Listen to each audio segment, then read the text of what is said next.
ilana kamavesa trentana ny hoavinaho miafina tsy fantatra ny hasasatra ve noho ny hadimpana antsoy hanampy ana o Jesosy miay no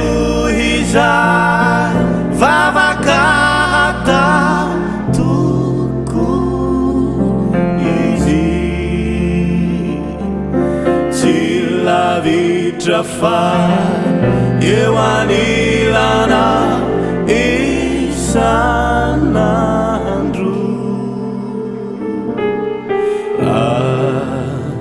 sendrakivy de tsarovy zay atao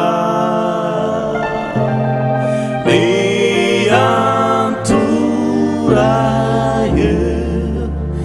aminy Jesosy.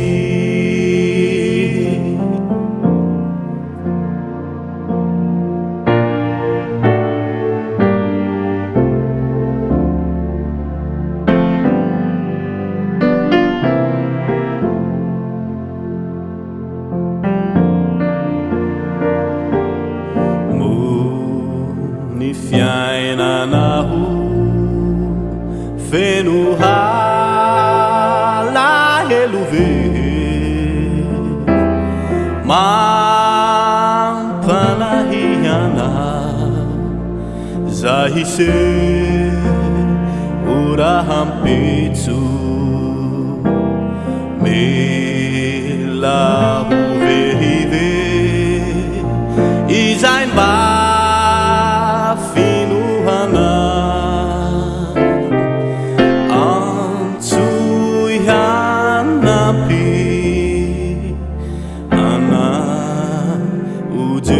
Jesosy miay no hizay vavaka hatao toko izy tsy lavitra fa eo anilana isanandro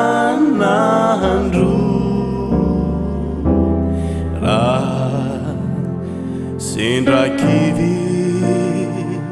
de tsarovy zay atao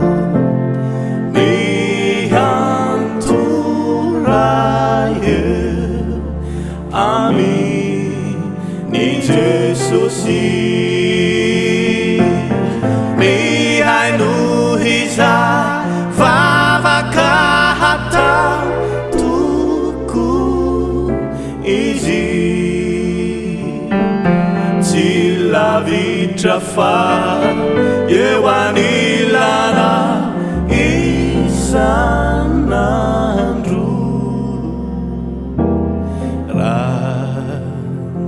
sendrakivy de tsarovy zay atao